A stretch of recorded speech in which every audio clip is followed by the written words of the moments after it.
Hello दोस्तों, आज हम लोग स्पेक्ट्रम का अगला लेक्चर करेंगे। ठीक है, ओके।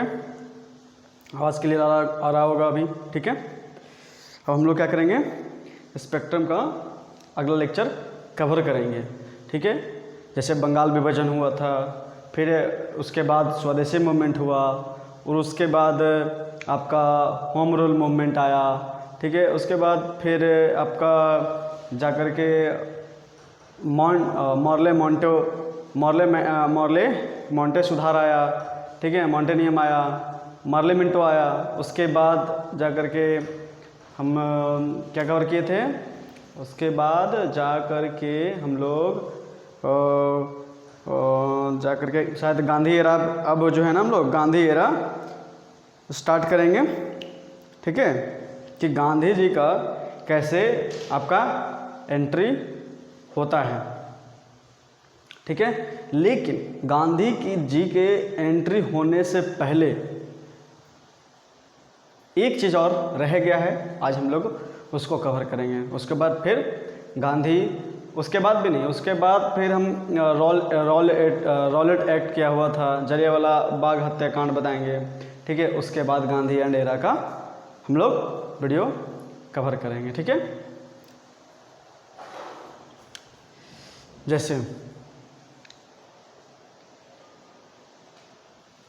मॉन्टेग्यू चेम्सफोर्ड रिफॉर्म, क्या मॉन्टेग्यू चेम्सफोर्ड रिफॉर्म। ठीक है, जैसे 1905 में जब बंगाल विभाजन किया अंग्रेज़ों ने, तो यहाँ के लीडर्स जो स्ट्रॉन्ग लीडर्स हो चुके थे, जो स्ट्रॉन्ग यानी गरम दल के नेता जब कांग्रेस में एंट्री करते हैं, तब जाकर के कांग्रेस क्या होता है और स्ट्रॉन्ग बनता है। उसके बाद गरम दल के नेता जो है वो स्वराज की मांग करने लगते हैं। स्वराज का डिस्कशन कौन किया था, गोपाल कृष्ण गोखले के सेशन में हुआ था 1905 में ही। ठीक है, लेकिन 1906 में क्या हुआ कि मोरारजी देसाई जो है दादा भाई नौरोजी जो है वो स्वराज की मांग करने लगते हैं 1906 के सेशन में। ठीक है, उसके बाद धीरे धीरे गरम दल के नेता जो है, जैसे बाल गंगाधर तिलक हो गए, लाला लाजपत राय हो गए, एकदम स्वराज के लिए कि हमें बस स्वराज चाहिए, चाहे हमें कुछ भी क्यों ना करना पड़े, हमें अंग्रेज़ों से मुक्ति चाहिए, यहाँ से हटना चाहिए अंग्रेज़। ठीक है, लेकिन नरम दल के नेता क्या करते थे कि बस वही हाथ पर पढ़ करके कुछ नियम कानून जो है वो लाते थे कि नहीं, अंग्रेज़ों के साथ रह करके हम अंग्रेज़ों में जो हम लोगों को नियम कानून जो चाहिए हमारे इंडिया में, बस अंग्रेज़ों के हाथ पर पकड़ करके क्या करवाना चाहते हैं, उन नियम को फॉलो करवाना चाहते थे। ठीक है, तो इस तरीके से नरम दल नेता और गरम दल नेता सूरत विभाजन में बट गए। फिर बाल गंगाधर तिलक, लाला लाजपत राय, बाल गंगाधर तिलक चले जाते हैं जेल। ठीक है, उसके बाद गोपाल कृष्ण गोखले चल जाते हैं। उसके बाद आपका दादा भाई नौरोजी की भी मौत हो जाती है। ठीक है, इसके बाद क्या होता है, शांत हो जाता है माहौल, एकदम शांत पड़ जाता है। ठीक है, फिर जब 1916 में जब बाल गंगाधर तिलक आते हैं 15 में, वापस जेल से निकल करके 6 साल की सज़ा हो जाती है। ठीक है, सूरत विभाजन के बाद उसके बाद होम रूल मूवमेंट चलता है। फिर होम रूल मूवमेंट धीरे धीरे जैसे ख़त्म होती है। ठीक है, फिर उसके बाद होम रूल मूवमेंट का लीडर 1920 में गांधी जी बनते हैं। लेकिन 20 में गांधी जी के होम रूल मूवमेंट के लीडर बनने से पहले कुछ घटनाएं होती हैं। ठीक है, जैसे 1919 का मॉन्टेग्यू चेम्सफोर्ड रिफॉर्म आना, फिर रॉलेट एक्ट आना, फिर जलियांवाला हत्याकांड होना, फिर इसी के बीच में और भी सारी चीज़ें चल रही थी, जैसे चंपारण विद्रोह, खेड़ा विद्रोह, चंपारण आंदोलन, खेड़ा आंदोलन। इसमें मतलब क्या होता है कि इस टाइम काफ़ी ज़्यादा जो है अंग्रेज़ों के नाक में दम करके रखे थे हमारे लीडर्स। ठीक है, अब चलो हम लोग देखते हैं मॉन्टेग्यू चेम्सफोर्ड रिफॉर्म। ठीक है, इससे पहले का थोड़ा सा रिवीजन हो गया और ज़रूरी भी था। ठीक है, चलो, जैसे मॉन्टेग्यू चेम्सफोर्ड रिफॉर्म आया। ठीक है, इसको हम लोग मॉन्टफोर्ड रिफॉर्म भी बोलते हैं। मॉन्टफोर्ड रिफॉर्म भी बोलते हैं मॉन्टेग्यू चेम्सफोर्ड रिफॉर्म को। ठीक है, ये थोड़ा सही से समझिएगा, नहीं तो बड़ा दिक्कत होगा इसको समझने में। ठीक है, एकदम ध्यान से अपने माइंड को कॉन्सेंट्रेट रखिएगा, तभी जाकर के मॉन्टेग्यू चेम्सफोर्ड रिफॉर्म समझ में आएगा अच्छे तरीके से, नहीं तो बस सब निकल जाएगा। ठीक है, अब उस टाइम के वायसराय कौन थे? मॉन्टेग्यू वायसराय थे। ठीक है, जो 1916 से 1921 तक उनका सेशन चलता है मॉन्टेग्यू का। ठीक है, एक क्वेश्चन रहा, अब इतना दिन से पढ़ा रहा हूँ तो एक आध क्वेश्चन मेरे को भी करने का चांस है। ठीक है, आप बताइएगा कि चलो हम एक चीज़ बताते हैं, 1905 से पहले कौन थे? लॉर्ड कर्जन थे।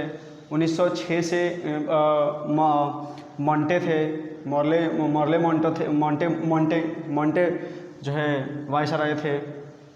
ठीक है, उसके बाद 1910 से 16 के बीच में आपको बताना है कि कौन थे जो बंगाल विभाजन को रद्द किए थे। जो 1905 में बंगाल विभाजन हुआ था, कर्जन लाया था और रद्द किए थे 1910 वायसराय कौन थे।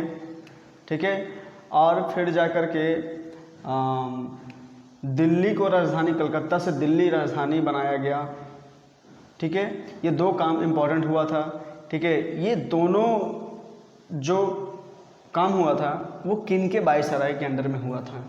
ठीक है, ये आपको बताना है। यानी 1910 से 16, चले मैं एक और हिंट देते हैं, 1910 से 16 के बीच में ये सारी काम हुई थी। ठीक है, दिल्ली को राजधानी बनाना और उसके बाद बंगाल विभाजन रद्द होना, ये आप बताइएगा। ठीक है, अब हम लोग चलते हैं मॉन्टेग्यू चेम्सफोर्ड रिफॉर्म। मॉन्टेग्यू जो क्या थे? वो वायसराय थे 1916 से 21 के सेशन का। ठीक है, चेम्सफोर्ड जो है वो सेक्रेटरी ऑफ स्टेट थे, सेक्रेटरी ऑफ स्टेट। पूरे इंडिया में अगर किसी भी कानून को बनाना हो, ठीक है, तो वायसराय का काम रहता था और सेक्रेटरी ऑफ स्टेट का काम रहता था। ठीक है, जैसे आज के डेट में प्रेसिडेंट और प्राइम मिनिस्टर होते हैं ना, ठीक है, उसी तरीके से सेक्रेटरी ऑफ स्टेट जो है वो प्रेसिडेंट की तरह होते थे, पावर थोड़ा सा, और वायसराय जो है वो प्राइम मिनिस्टर के तरह होते थे। ठीक है, एक्चुअली में मॉन्टेग्यू चेम्सफोर्ड रिफॉर्म का तैयारी 1917 में ही हो चुका था। ठीक है, ये रिफॉर्म जो है ना, आने के पहले भी कुछ कारण था। ये तो जैसे आता ही था, हर 10 साल पे एक रिफॉर्म आता था। जैसे 1909 में आया था, ठीक है, उसके बाद 1919 में आया। ठीक है, लेकिन जितने भी आपके उस टाइम जो आईएनसी के लीडर्स थे वो क्या चाह रहे थे? और अच्छा एक बात और, 1914 से 1919 के बीच में वर्ल्ड वार 1 चल रहा था।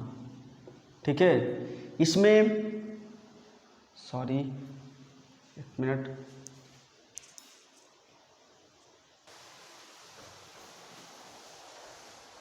सॉरी लाइट चली गई थी ना, तो इसी वजह से अंधेरा हो चुका था और बारिश भी हो रही है। ठीक है, इसके लिए हम सॉरी कहते हैं। अब देखिए कहाँ थे हम लोग? वर्ल्ड वार 1 पे थे। 1914 से 1919 तक जो है वर्ल्ड वार 1 चल रहा था। उसके बाद क्या होता है कि अंग्रेज़ों को सेना की ज़रूरत होती है। अंग्रेज़ों को किसकी ज़रूरत होती है? सेना की ज़रूरत होती है। चाहते हैं क्या कि हमें आर्मी मैन मिले ज़्यादा से ज़्यादा। ठीक है, तो वर्ल्ड वार 1 में 13 लाख जो है सेना लड़ रही थी अंग्रेज़ों की तरफ से, जिसमें हम कह सकते हैं कि 80% जो है वो इंडियन सेना थी और 20% अंग्रेज़ों का अपना सेना था। तो अंग्रेज़ों को सेना की ज़रूरत थी उस वॉर में, उस युद्ध में। तो अंग्रेज़ों ने एक शर्त रखा कि आईएनसी वालों को बोला कि हमें सोल्जर्स की ज़रूरत है। ठीक है, और ये बात करने के लिए वो गांधी जी के पास गए, क्योंकि गांधी जी का वर्चस्व धीरे धीरे बढ़ रहा था। 1917 तक वो बहुत मतलब ज़्यादा हीरो बन चुके थे गांधी जी। तो गांधी जी के पास गए और उसके बाद आईएनसी बेंच पे आई और अंग्रेज़ बेंच पे आए। वहाँ पे मीटिंग ये हुआ कि अंग्रेज़ को हम लोग सोल्जर्स देंगे, आईएनसी बोला।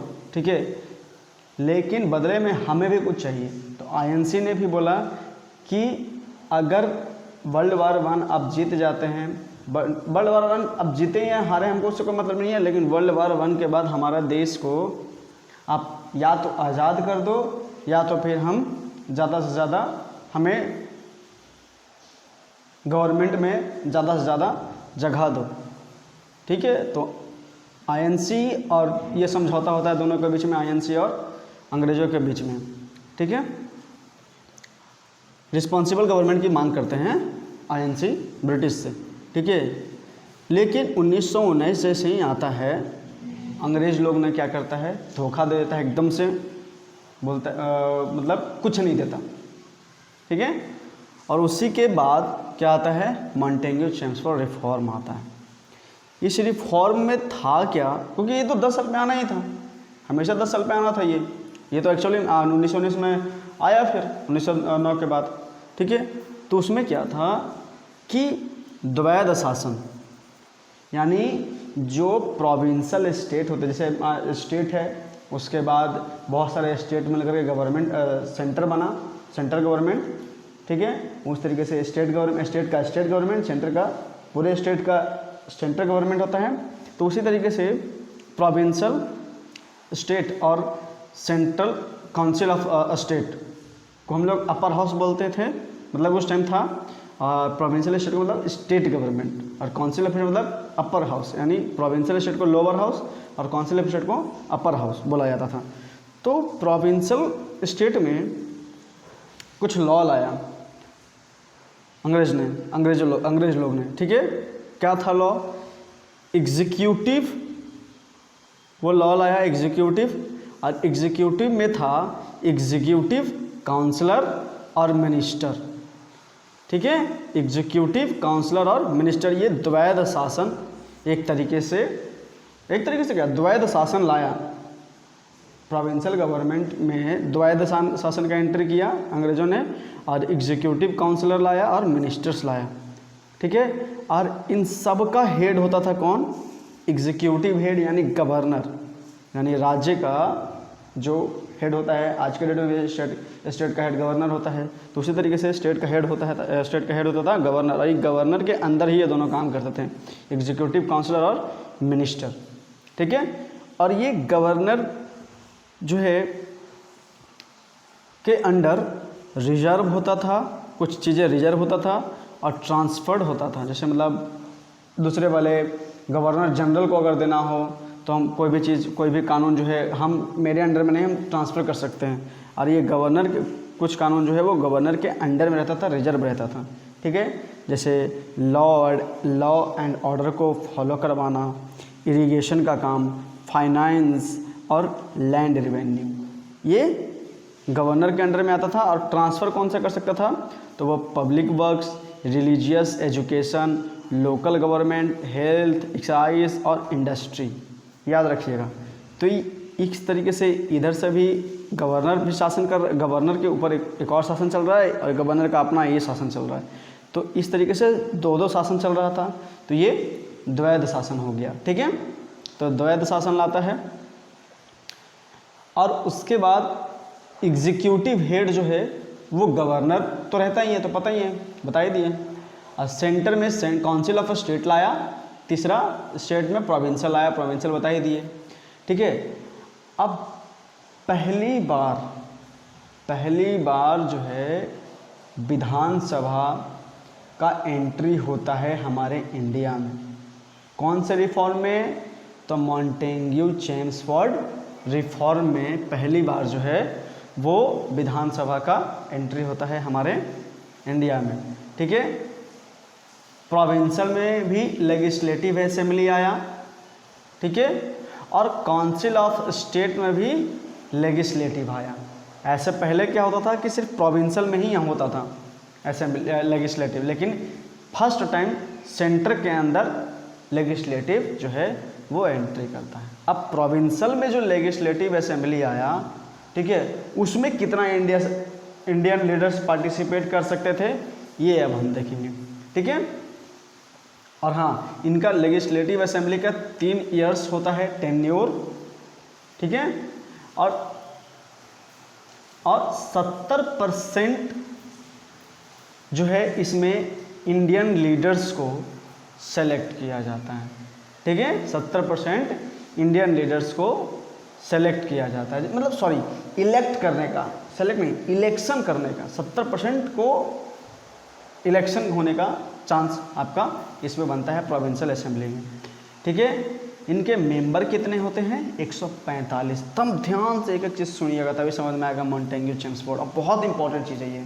ठीक है, और ये जो क्लास कराना है बीपीएससी लेवल का है, याद रखिएगा। बीपीएससी लेवल का कवर कर लीजिएगा तो हर एक गवर्नमेंट एग्जाम में आपका कवर होगा।